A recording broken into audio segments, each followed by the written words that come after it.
Hello, everyone, and welcome to Next Economy Live, episode 81, The Circular Economy and Circularity, Unpacking Furniture and Beyond.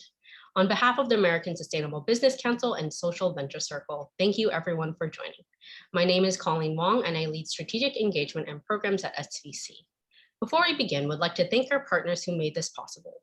JumpScale, The Account Keepers, Bromberger Law, Sustain VC, Good Carts, Impact Makers, Trillium Asset Management, Perlman & Perlman, C-Note, Junction, and Hanson Bridget. Would also like to invite you to join us for our winter conference coming up this December in sunny Paradise Point, San Diego. The conference will be our first in-person convening in over a year for business leaders, impact investors, policymakers, and more, including workshops, peer-to-peer discussions, and networking. It's not too late to register at svcimpact.org/conference. And now it's my absolute pleasure to hand it over to Christina Cobb, who is also the founder of UrbisEco. Christina, take it away. Hi, Colleen. Thank you so much for the great welcome. And thank you to Social Venture Circle and the American Sustainable Business Council for hosting this conversation today. Of course, thank you as well to all of you who are joining us. This event is co-presented by mebl Transforming Furniture and UrbisEco. I'm Christina Cobb, and as mentioned, I'm the founder of UrbisEco, which is a platform connecting city people to nature and sustainable regenerative ways of living. I'm also a sustainability and communications consultant. I wrote one of the first online sustainable furniture guides that's out there, and worked in the furniture industry for over 7 years. So that is why I'm with you today on this, what I find to be riveting topic. My fellow panelists are Simonil Rustomji of mebl Transforming Furniture and Tona Sundegard of Circular City Week, New York. Sim and Tone, if you could please introduce yourselves a bit further. Yes, thank you, Christina, and hello, everyone. As Christina mentioned, I'm Simonil Rustomji. I'm ex-COO and current strategic advisor to mebl Transforming Furniture. Just a little bit about me. I've operated at the intersection of business and social impact my entire career. And I recently transitioned into the furniture industry, well, not recently, 7 years ago, starting out at a custom furniture company based in Mumbai, India, my hometown, and more recently at mebl Transforming Furniture in New York City. We were set up a few years ago with a focus on championing furniture made from reclaimed wood, metal, and plastic. And our founder, Michael Hirschhorn, has actually been a member of SVC for over 2 decades now. Our vision has been to expand perceptions of what reclaimed could mean, which to us is high quality, long lasting, beautiful, interesting furniture. We've had a lot of fun working in the space. We started out as a retailer, learned a great deal, but have since transitioned to a company that's campaigning for a larger shift to the circular economy. And our foundation still sits in the furniture industry. And now I'm going to pass it over to Tone to introduce herself. Thank you so much, and good afternoon, everyone. My name is Tone Sundegard, and I am the director of the Danish Cleantech Hub in New York. We are a public-private collaboration which aims to bring Europe and the US even closer together on conversations on anything related to the clean and green economy. As part of that job, I'm also the founding director of Circular City Week New York, one of our biggest projects and initiatives, which is a week-long festival dedicated to conversations around circular economy, which takes place every year in March. So we've just had our 2020 version, virtually, of course, like today, with more than 8,000 participants and almost 100 events taking place.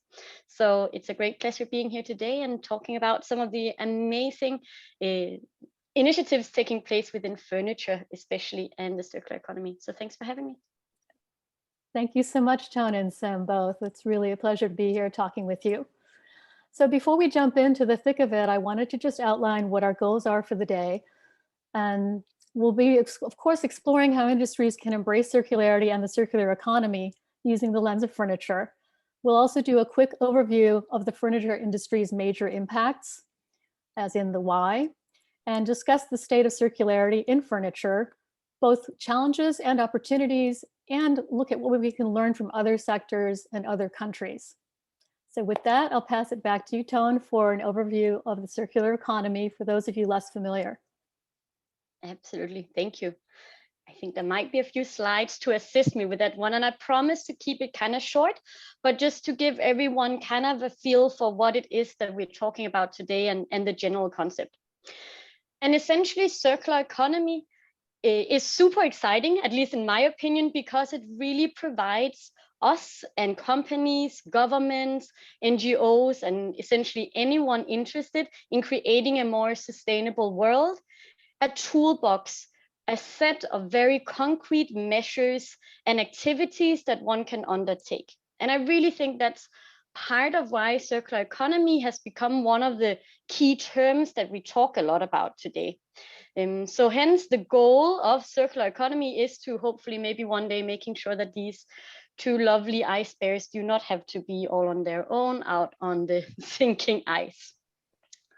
But the general sort of concept that we're using in circular economy is essentially to move away from a linear production model, which is what you see in one side of this picture, where we talk about resources going into production, then we use or consume a product, and then it essentially turns up at a landfill.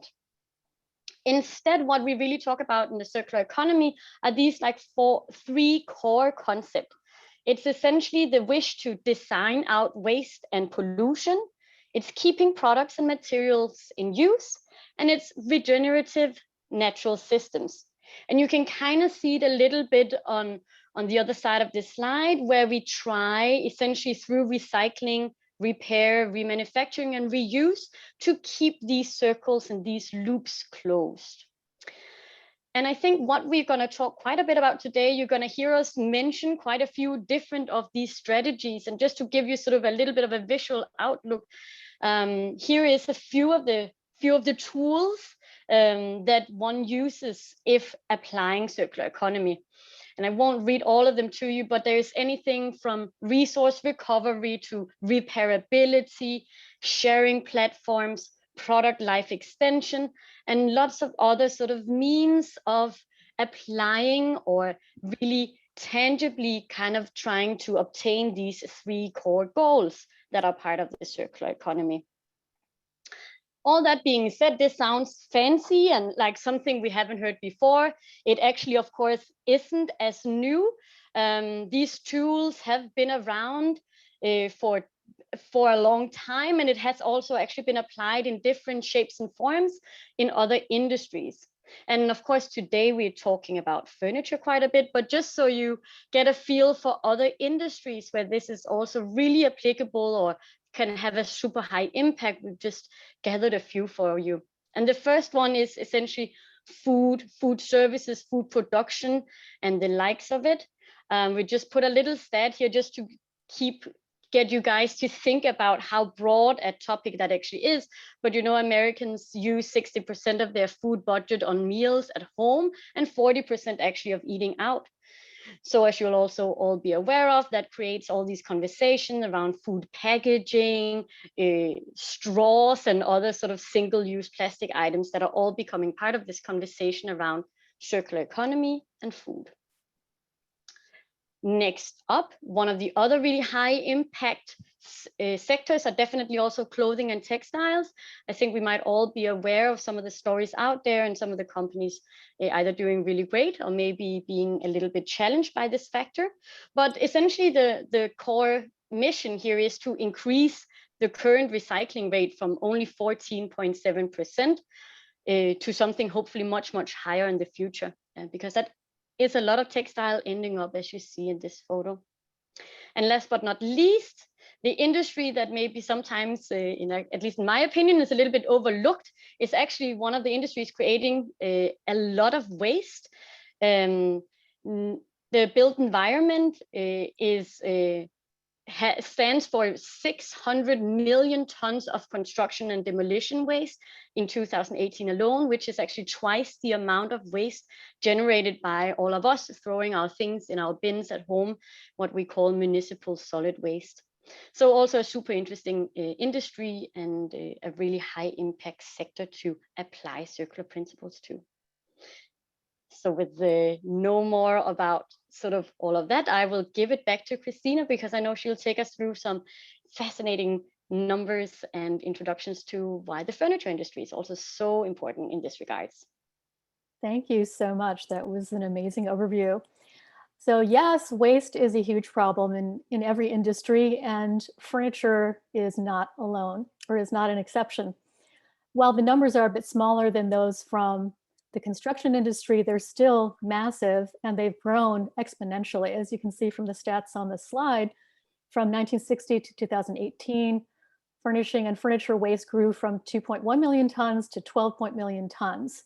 And a big lever in that growth is the advent of fast furniture, a phrase that's less common than fast fashion, but is exactly the same issue. So you have enormous quantities of cheaply made, inexpensive furniture being generated and consumed and sent to landfill. And when we talk about numbers in recycling that are problematic, how about this? Only 0.3% of that waste stream was actually recycled, 0.3%. And on top of it, 80% of that waste stream went straight to landfill. So we see the problem here. We certainly need some circular solutions and strategies in place for the furniture industry as well. Next slide, thanks. The furniture industry is also one of the largest consumers of wood in the world. They're number 3 after construction and paper.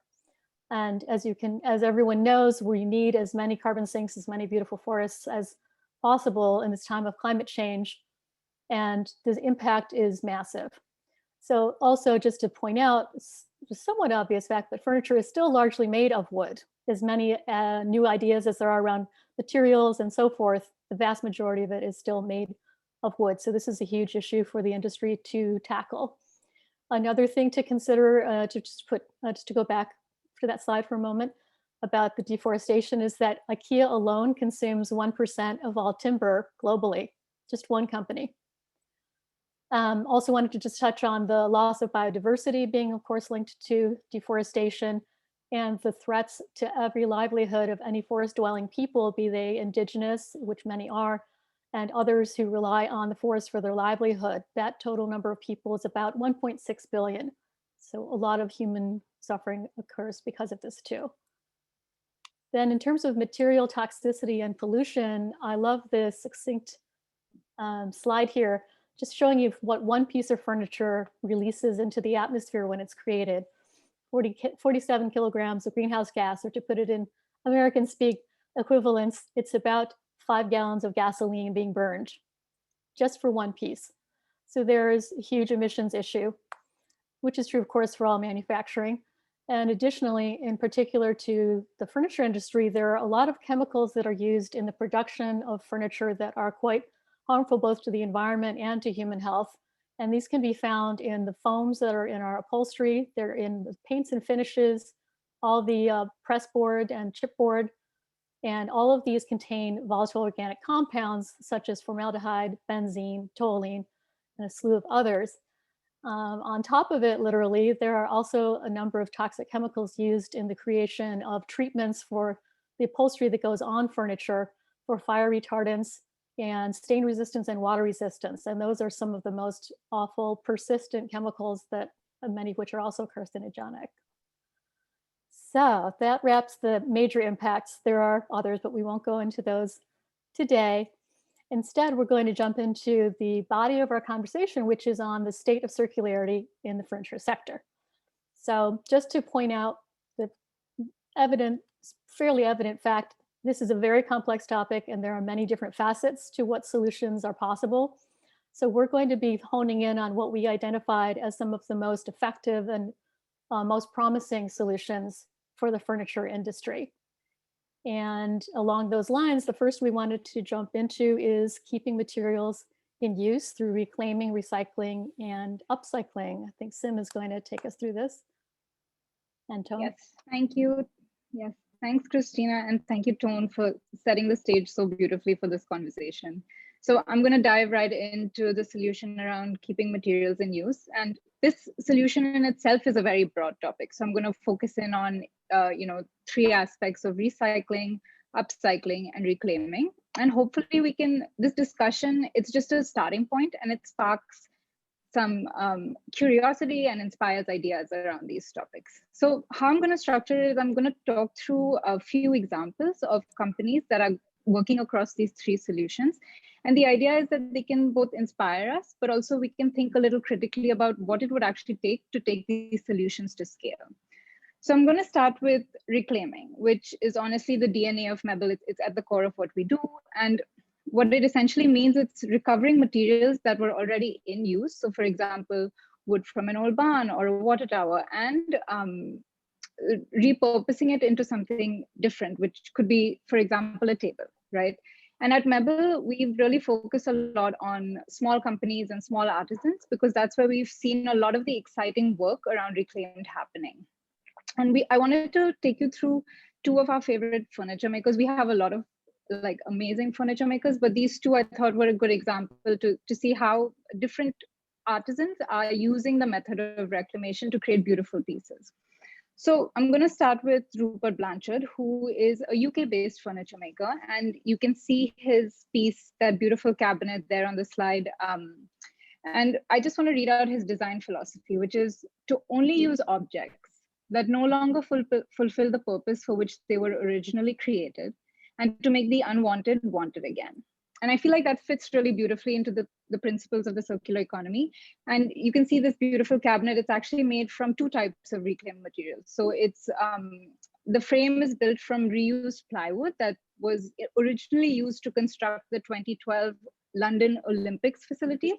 And then he's also salvaged a few different like discarded signs and put them into the design. And it's beautiful, but I'll also acknowledge that it's a little unconventional, right? So I wanted to show another example of a more conventional design aesthetic. And you can see Landrum Tables, the console. They're also one of our favorite furniture makers. They're based out of South Carolina. And the owner of the company, Capers Cawthon, he uses his craft to preserve the history of old demolished buildings in Charleston. And he's grown up in Charleston. And so that's how he kind of keeps the history alive of the place. And he creates beautiful pieces like the console that you can see on the screen right now.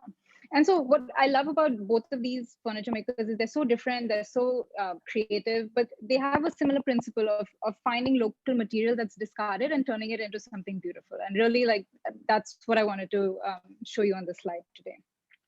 And obviously at mebl, we love all things reclaimed. We were originally a retailer, and we saw that, you know, the demand for reclaimed, the knowledge for reclaimed, it's growing in the industry. We've also seen that a lot of the big retailers like Crate and Barrel, Room and Board, West Elm, they're all featuring reclaimed furniture in their collections. And so we're really excited about the role that it's going to play in the shift towards the circular economy. Now I'm going to move on to recycling, which, you know, just in case you're not familiar with it, it's at a high level, it's the recovery and reprocessing of waste for use in new products. I'm sorry about all the dogs barking in the background if you can hear them. Recycling has gained a lot of attention just in general, but we're seeing it play a big role in the furniture industry as well.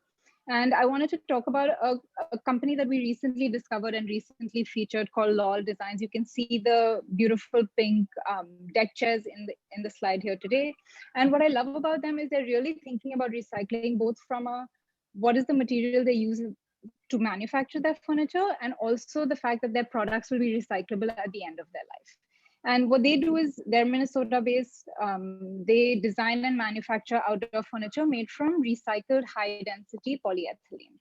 And what I found especially interesting about them, in addition to their products, is that the whole process is very circular, right? Right from what they use, the fact that they have a material reutilization program so people can send their products or spare parts back for recycling, and they design for durability, but they do not talk about circularity at all on their website. So it's one of those companies that's so circular, but is still not talking about it. And I feel like that's a great example of the fact that that term circularity, that concept circularity, it hasn't reached the mainstream US consumer market yet, which I thought was like very interesting.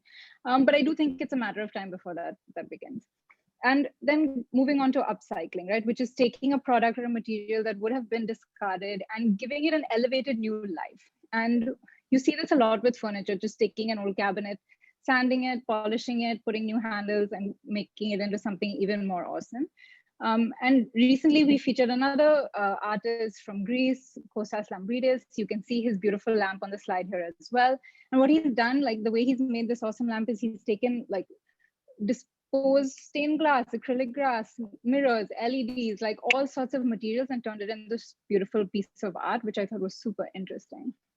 So those were like a few examples across the three solutions. I just wanted to take a few minutes to talk about the fact that, you know, all these three solutions, and in general, the move to the circular economy, it's gonna have a lot of challenges when it comes to scale, especially because of infrastructure and cost barriers.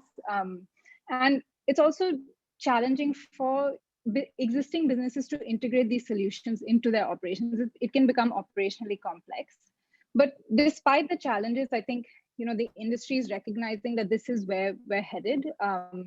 And the shift towards circularity, it's not just about the environment. I mean, that's a big part of it. But if you're going to be competitive and relevant in the, you know, as the trends evolve, it's going to become a necessary shift for the players and in the furniture industry as well. And of course, those challenges, you know, they play out at an industry level. So we do need policies that incentivize circularity. We do need large scale infrastructure to facilitate circular practices. We need innovative technology that makes it efficient, cost effective. And we need different players operating in a way that, you know, they're all operating side by side and they're all playing their own role in this. But despite the challenges, I think it's very promising. And I do want to pass it over to Tone to talk a little bit more about keeping materials in use and sharing her experience around it. Thank you. Like, amazing examples. Okay, I'm so excited. And I just actually want to really agree with you, like on the challenges, maybe, which is what we encounter most in some of the work that I have been involved in with different furniture manufacturers. It is essentially this problem of this issue of scale is really challenging. And what you're hinting to, of course, being that, you know, getting a recycled sort of a material or an upcycled material in a quantity that's high enough for companies to really truly create furniture that can make a difference and is more than showpieces is really challenging. And I think maybe some of you have seen them out there, but I think for many of us, like this, the first generation of really thinking about that and finding sort of stable streams of upcycled material was very much from fishnet, actually, which is a type of plastic.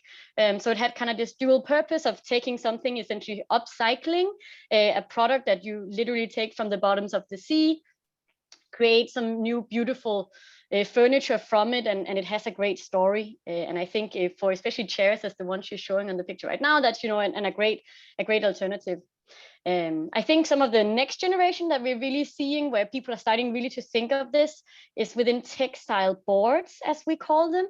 It's essentially a way to create boards that can be used as wood, but they are compressed textiles that are shredded.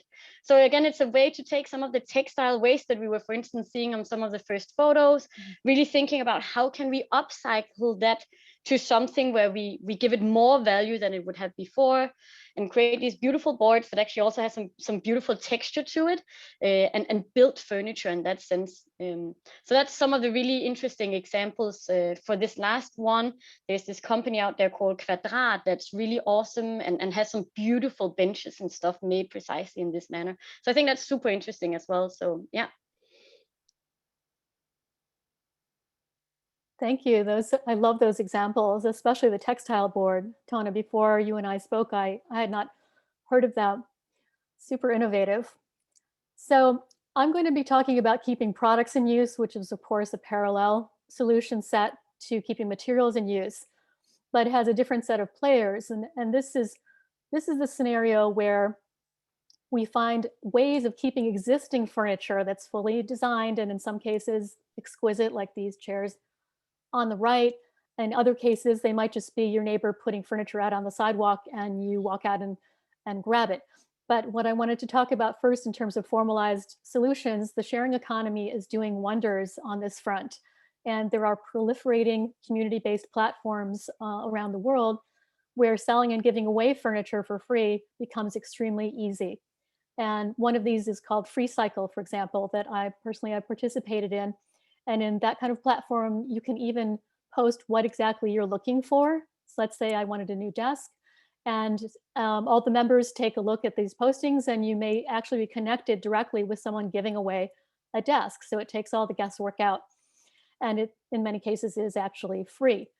In addition to those, we have burgeoning secondhand online marketplaces, which are taking off too. These are making resale much more popular and also, again, much easier with technology. Some top examples of these are Cherish, where the two beautiful chairs on the right came from, First Dibs, and Apartment Deco, as well as Kayo, which is based here in New York. And some like Kayo even provide white glove delivery. So they'll make it so simple. They'll pick up the furniture from wherever it's being sold and bring it into your home and install it. So these, I think, hold a lot of promise. And again, they're not brand new, but the attitude toward them is shifting. And that's another reason why they're more popular, especially among millennials and younger generations. There isn't such a stigma that there has been in the past of buying something used. They actually see like value in the used item having a story. And even calling these items pre-loved has become a new marketing trend, which I really like. So these pre-loved pieces of furniture can then come into the possession of someone new and be passed on after that. So another really cool model that's related is those of the rental model, which many of you have probably heard of. For example, Feather is a very successful example of a rental company. So they'll take, again, all the hassle out of ownership of furniture. And in this case, they are appealing specifically to more transient people. Again, a lot of younger generations, but people just in general like the idea that when they move to the next apartment, they're not going to be saddled with a full set of furniture that they bought for a different setting where it may not work anymore. They don't have to worry about maintenance either. And most of these operations will offer you the option to buy out the furniture too. So if you do wind up being attached and you want to own it and love it, you can do so and have your rental membership applied toward the purchase. One of the other companies doing really well in this space that's newer is called ZZ Driggs. I know the founder, they're doing fantastic work. They're getting a lot of media attention too because of their creative and evolved aesthetic. So they offer everything from the smallest accessories to full furniture suites for both commercial spaces and residential spaces. Another one that I like a lot is Furnish, F-E-R-N-I-S-H, which is especially inspiring because they only rent out sustainably made furniture. So it's kind of a win-win. Not only is the furniture staying in circulation, but in the very beginning, from the start, it was made sustainably with low impact. So within all of these approaches, though, there is a reliance on design shifting because you really have to have design for better and easier repair and also design for durability built into the furniture from the beginning if you're going to have a truly successful circular approach and be able to, in this case, rent out or sell and resell these pieces of furniture. With that, I wanted to take us into the topic of extended producer responsibility, which is a really interesting component to the effectiveness of all the things we've been discussing.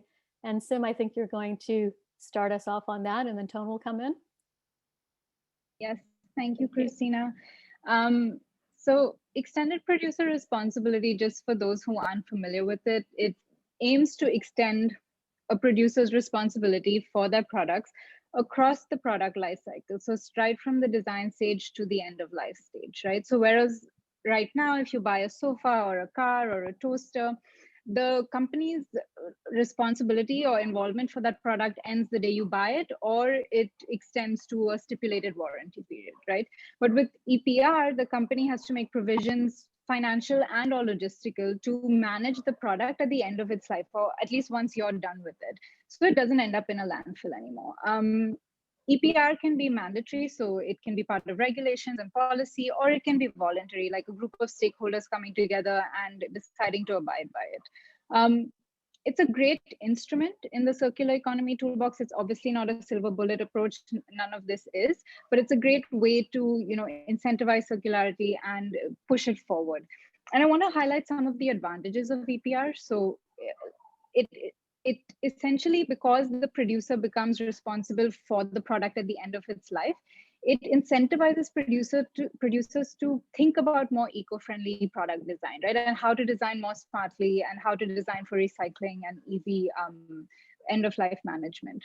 It can also create a lot of value for a business because it strengthens the relationship with the customers. For example, if it plays out as a take-back program, then a customer has that, continued relationship with the company that they bought the product from. It can generate money for recycling and waste management initiatives, which we've seen that a lot of local governments do struggle with that, and that is a need. It can lead to job creation, and it can spur entrepreneurship and give rise to a lot of innovative companies as well, because people are trying to fit the requirements of EPR. It's still nascent as a regulatory concept in the US. It is gaining traction. So we've seen the New York EPR bill, which for consumer packaging and paper products, which is gaining a lot of conversation. We've also seen legislators in 9 different states coming together to try and push EPR in their states for plastic packaging. But for furniture, EPR is still, at least in the US, it's not even on the horizon. But despite that, we actually see a lot of companies voluntarily, building in EPR, even if they don't use the technical term, into their practices. So I just wanted to highlight a few of those. We have Cisco Home. You can see their product on the slide as well. And they give you a lifetime guarantee for all their pieces. And they actually encourage customers to think of the pieces as heirlooms that you're going to pass down from generation to generation, right? There's another company called Modos, which is a Brooklyn-based furniture company that designs highly durable, high-quality modular furniture. And the whole intent of this design is so that you can take it with you when you move homes. And so you're not discarding it. You can actually break it down, disassemble it, assemble it, reconfigure it without any tools. And it's meant to be an investment, not a short-term purchase. And kind of building on their concept, we're seeing a lot of promising trends in the furniture industry towards assembly, disassembly, and this leads to the ability to flat pack pieces, which both help with the environmental implications of shipping, but also and the cost implications of shipping, but also help people take products with them when they move from one place to another. And it can be as simple as just a disassemblable base on a table. Rather than gluing it, you would have it designed in such a way that somebody could remove it. So despite the fact that EPR isn't regulated as much and it's not really happening in the furniture industry in the US, a lot of companies are taking the initiative to do it themselves, which is really promising. And we are hopeful that soon legislation will come through for it in a bigger way. But just, something to keep in mind with the furniture industry, it's complicated because furniture is bulky. It often contains components like textiles and foam and adhesives that are complicated to deal with at end of life. And it can contain harmful chemicals like flame retardants and stain resistance and stuff like that. But there's always solutions to these challenges. We are hopeful for it. I do want to pass it on to Joan because a lot of stuff is happening around EPR in the EU, and I'd love for you to highlight that for everyone here. Yeah, thanks. Great examples again. And I think maybe the thing that we can add a little bit to that discussion is essentially some of the developments you've seen in the European Union, where EPR has been in place for decades within some types of products, as we're talking electronics and others. But as you also mentioned, the hot potato these days are very much packaging because it's such a huge part of the waste stream. And EPR legislation for packaging are sort of more uniformly entering into force in all 27 EU countries in 2024. And that's really what has been really interesting to see, both in the build up towards that, but also sort of what's happening right now is really that EPR legislation, how it's often handled, at least on that side of the pond, is that it becomes a way of financing recycling systems that are still sort of managed by municipals or like city governments or city governments or federal governments or the like. And essentially it's kind of created some of these, I hinted to it before, these more sort of clean and unified waste streams that can actually be upcycled, because suddenly you have something that generates income enough and some policy goals to create more efficient recycling systems, sort of on a general term, but using EPR as a way to sort of foster the financing of it. But as you also hint to, Sim, maybe even more so important is how it can kind of trigger all of the producers to really start thinking differently, because if there's a, let's say, tax kind of associated with designing a product in a not so smart way, then suddenly we start thinking about how to producing products way more intelligently, where they might often, are made from one type of material that alone makes them, much easier to recycle. And essentially how it works in the European Union is that then the tax associating with putting a product on the market will be lower than if you create a product that is consistent on all these different types of materials, which will be impossible for any recycler to to pull apart, and hence it just ends up the recyclability of it not being very high. So I think that's some really interesting. And if you will be talking to some of my European colleagues, they would say that the word out there is that the furniture might actually be one of the next topics or like industries that they're looking to. So let's hope that within maybe a few years we'll start really seeing and figuring out how the furniture industries can also like really use this as a driver to create precisely some of the products that you're talking about, that is created modularly, that can be repaired more easily, that is made from sustainable or upcycled materials, and hence be easier to recycle and to use in the long run. So super interesting, yeah. And exciting that the US really is starting to look in this direction too. It's impactful when it works well. Yes, thank you so much, Jonah. That's really inspiring. And also, I really like the practical breakdown you mentioned about the importance of incentives to force and encourage businesses to be more innovative and to embrace circularity. So it's not just a do-good voluntary option, which we do see a lot of that, starting to happen, but I think everyone's realistic to know that we need to have some actual incentives, some carrots and sticks. So thanks again for that. And along the lines about acknowledging companies that are taking EPR steps on their own, I wanted to point out a really great example on a huge scale, which is that the global giant IKEA is committing itself publicly to becoming a circular company by the year 2030. And that's massive. And they have a whole elaborate plan, of course, as to how to achieve that. But one aspect of it that's already been activated is the introduction of a take-back program. From what I've read, they've run into a few snafus doing so, but they're proceeding. And of course, there are going to be issues to iron out in such a complex process. But they have launched these take-back programs across the world. And what they're currently doing is asking customers to return these products in the assembled state. So not disassembled, but assembled, which I think is just a practical issue for the time, because they don't have they are just starting to release clearly spelled out disassembly instructions, which are what these small squares are on the right side here for all the products. In the meanwhile, they want to get the process rolling. So as mentioned earlier, because furniture is bulky and transportation is complex and expensive, it's already a big ask to expect customers to return products. So the easier you make it and the easier it is for the pieces to be physically moved as in disassembled state, the better. So anyway, it's an example that's in play, and they should definitely get a lot of credit for stepping up in that regard. On a much smaller scale, I wanted to touch on a company called Sabai, which is actually based in Brooklyn. And they are the self-described first circular sofa company. And they do specialize in upholstery, and all the parts are modular. So you can get just one part replaced or repaired. So if your cat is scratching the arm of your sofa, you can get it replaced, etc. And I find this like really encouraging to know that really small startups are coming out of the gate with circularity in their DNA. And I wish them the best success. Do check them out.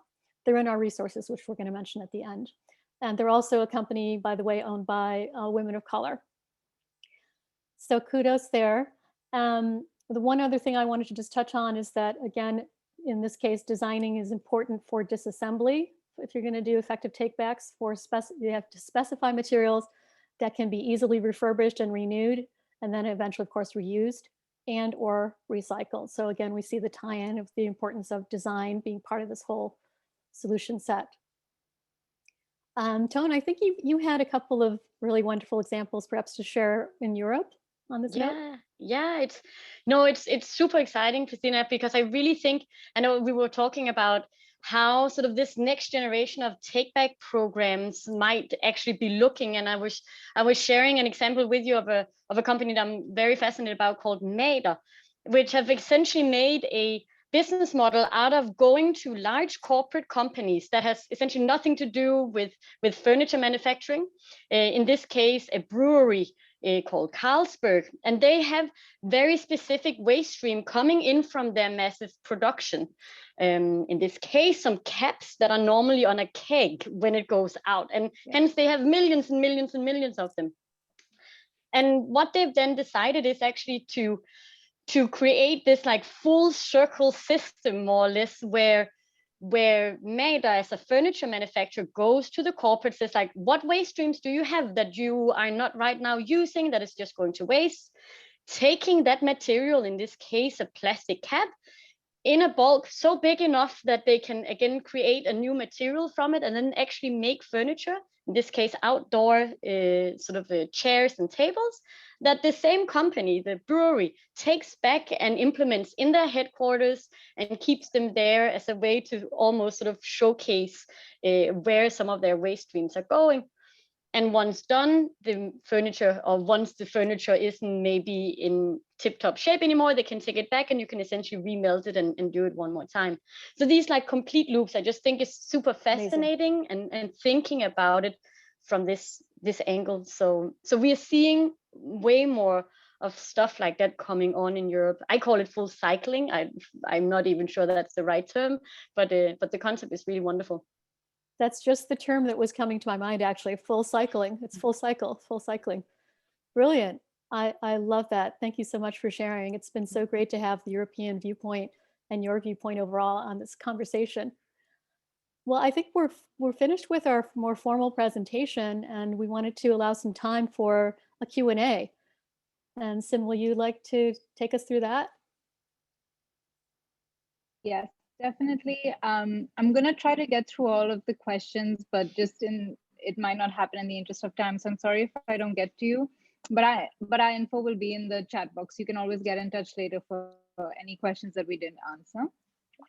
I wanted to start with a very an interesting question that was posed by John Scott, which is, how can we design or implement circularity at an equitable price point, essentially, is the question, right? Because if it's expensive, then it doesn't have the reach that it needs to reach. And I was wondering if Christina or Tone had any insight on that. I'm happy to sort of try and go first, because I think there's some really interesting examples coming out. One of the industries that Christina mentioned at the start was how much furniture is still created by wood. And I was actually the other day talking to a furniture manufacturer who had decided to look at all the scraps that they had from their very high-end furniture manufacturing, exactly as you said, like furniture can be very expensive, but they had all these like different small wood pieces from the cut-offs, essentially from when they were doing the furniture. And hence they decided to, based on that, figure out how to use them and create a really, really high, like the material still being really high quality, but because it was made of scraps at a price point that everyone could sort of follow along with. And what was really interesting they shared was like this little chair they were actually they made a chair from all these scraps. Now it became so popular that they were actually seeing that they needed to sell more of the super expensive tables where the scraps came from in order to follow up with the demand for the much cheaper kind of chair that they created from the scraps. So I think there's some of these ways that we can really start thinking about, that if you use sort of what was previously perceived as waste, it actually becomes a free resource in many ways. And for that reason, you can create some really price competitive products from it that might be part of the solution that we're talking about here. So it could be a part of it. Yes, absolutely. And of course, also a wonderful option is to look for the pre-loved furniture out there. That's always going to be less expensive than new of any type of furniture. And while it sounds kind of obvious, as I mentioned earlier, frequently in the case of furniture, you can get better pieces, higher quality wood, more beautifully finished, certainly more unique than the equivalent in modern offerings that are going to be 2, 3, 4 times more expensive. Thank you, Tone and Christina. There's also a question about an effort to legislate EPR in the US. There's definitely effort going on in the US, and I'm going to put some links in the chat box around that, and hopefully that's helpful. But if not, please, again, feel free to reach out to ask more questions about that. And I do want to agree with Margaret, who says that, you know, we need to design more durable, repairable furniture that's also affordable. That's a really great point, Margaret, and kind of builds on what the question that was asked before. I think, Robert, your question about IKEA redesigning its products has been answered. They plan to go circular by 2030, and there's more resources on that in the chat box as well. An anonymous attendee has asked about specific examples of EPR in Europe. Tone, would you be able to provide some more specifics there? Is it something, is the product specific, or like this question specific to something, Sim? I'm trying to... No, just provide some specific examples of EPR in Europe. Yeah, okay. Yeah, I guess like the one I was kind of hinting to with this new one coming on within packaging. And essentially what you will see is that going forward, whether it is a container for your hair shampoo or for your yogurt, or whether it's the plastic bags you get down at the supermarket, there will be goals implemented. Essentially, each of these packaging products will be associated with a score of how recyclable it is, based on, of course, a set of different metrics, which is right now what one is figuring out.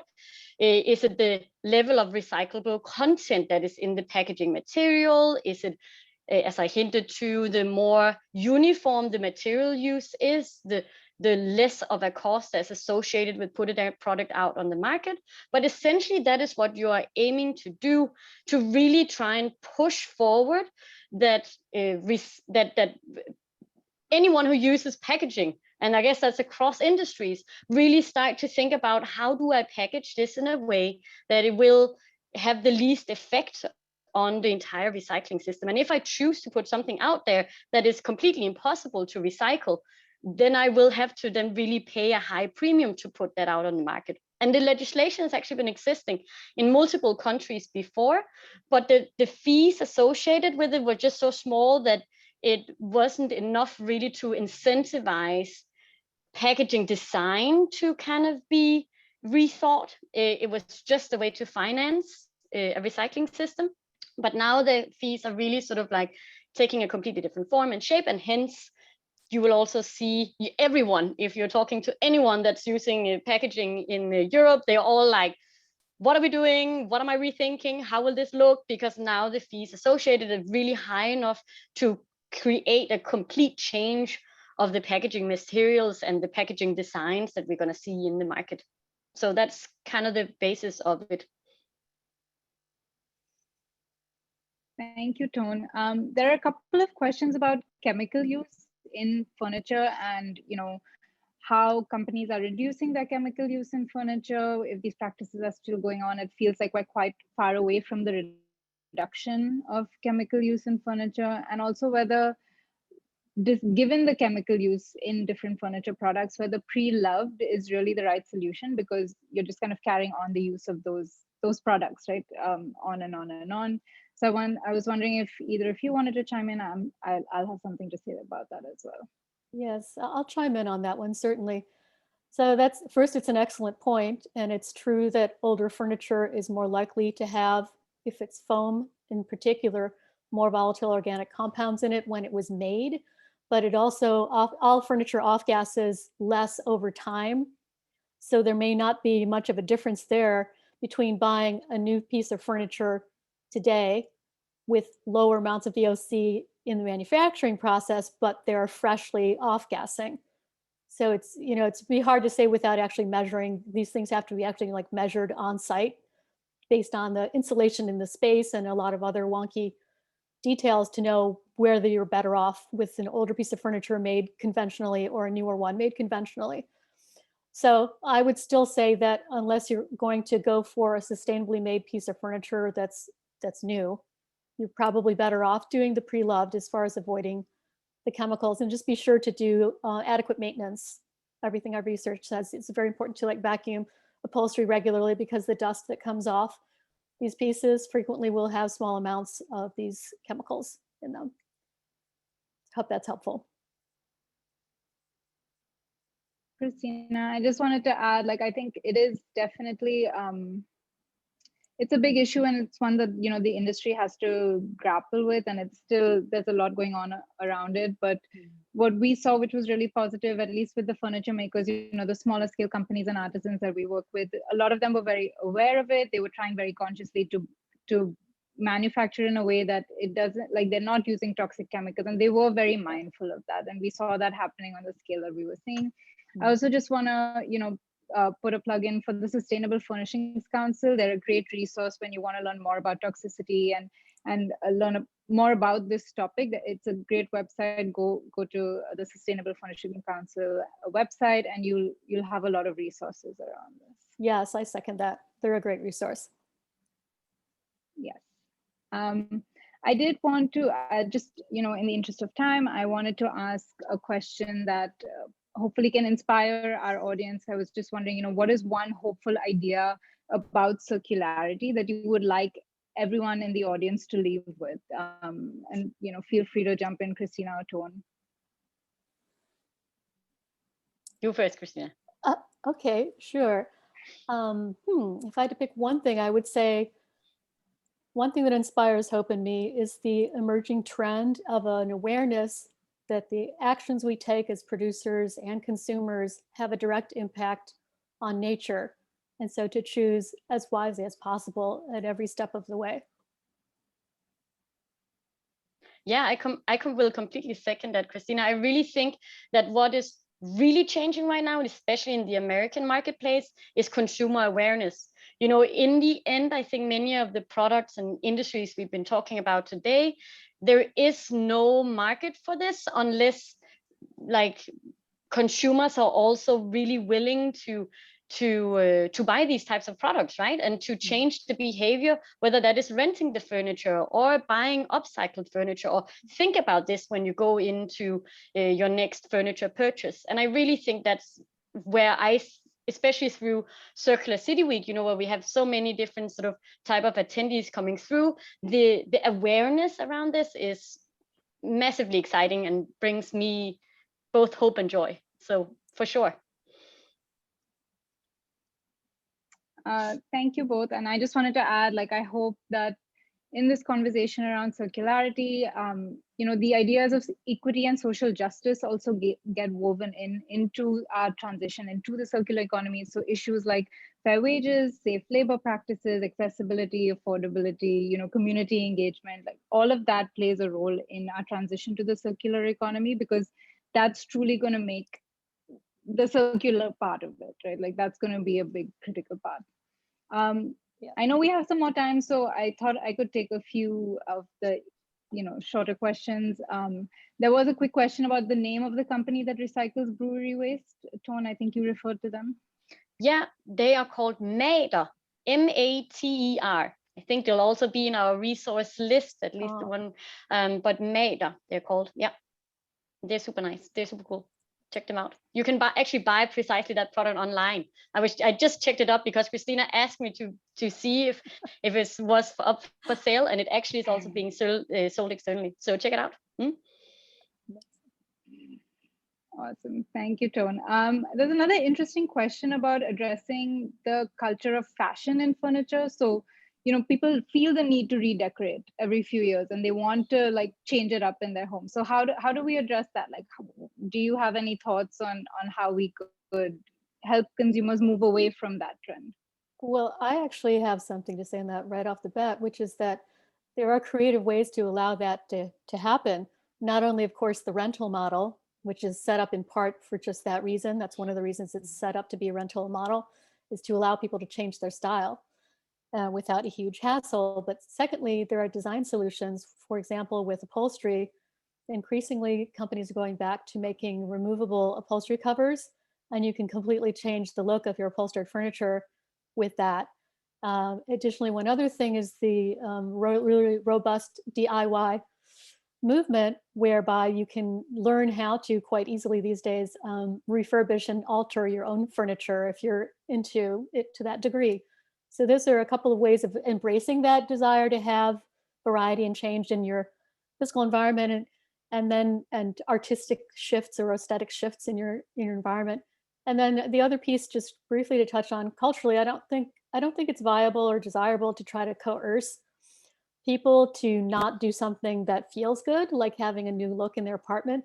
But you get a lot more traction by helping people understand why it matters. And that comes back to the sustainable impact awareness component of our culture. You know, if you have more and more messages coming out in mainstream media, in social media, around the importance and the connection between our actions and environmental issues and climate change, then you have a more of a natural conversion that happens in people, rather than them being told you shouldn't change up the look of your living room so often because it's bad. So just it's a different way into the issue. And I'm happy to add on, Christina, I think you're completely right. Two sort of exciting trends I'm seeing too is precisely this, a little bit inspired actually by the fashion industry, this concept of having sort of some high quality basic pieces in your closet, and then, you know, you change out your accessories or something like that. And I actually think there's a movement in terms of that, and going on with furniture as well, you know, buying some simple high quality things that last for decades and then switching all the other stuff up. So I think that's a movement as well, completely sort of stolen from fashion. The other thing that I thought was really interesting was precisely some of these, because I think you're right, Christina, like the want to change your interior design up once in a while will always be there. A product that I came across not too long ago was essentially sort of bathroom tiles that could actually be changed. It's called Click and Tile, but it's so because it's one of the products, right, that hadn't been rethought for maybe decades, because you're so used to, you have to pull the whole thing down, destroy the tiles or something like that. But it's actually sort of a solution that enables you to just change the color of the tiles if, let's say, white and black isn't the most fashionable thing when you want to sell your apartment or your house in 10 years. And then you don't have to change up the entire bathroom.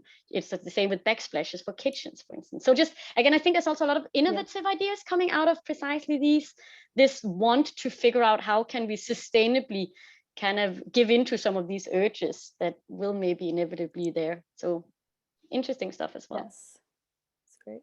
Yeah, thank you, Christina and Tona. It reminds me of my example of Cisco Home, that, you know, what you said about a few high quality pieces where they encourage you to think of them as heirlooms, and it's not about forcing you to do that. It's just an encouragement and a way that they kind of sell it to you, which I think is very, very important. So I'm really sorry if I didn't get to your questions, and like I said, please feel free to reach out to us if we can, you know, assist in any other way. I do want to take the last minute to, you know, thank our hosts again, the Social Venture Circle and the American Sustainable Business Council. I also want to thank Tona and Christina for being such amazing co-panelists with us. As you can see, we have a resource list over here, and you will get this resource list in a follow-up email. So don't worry about sort of trying to get everything on the screen right now. You can find our information in the chat, and we'd love to, like I said, connect with you directly to take the discussion forward. You can also sign up for our newsletters to be aware of more events and have access to more resources. I hope that you are inspired and you're ready to take action after this session. And thank you so much for joining us, and really just, you know, have a wonderful rest of your day. Thank you, everyone. Thank you.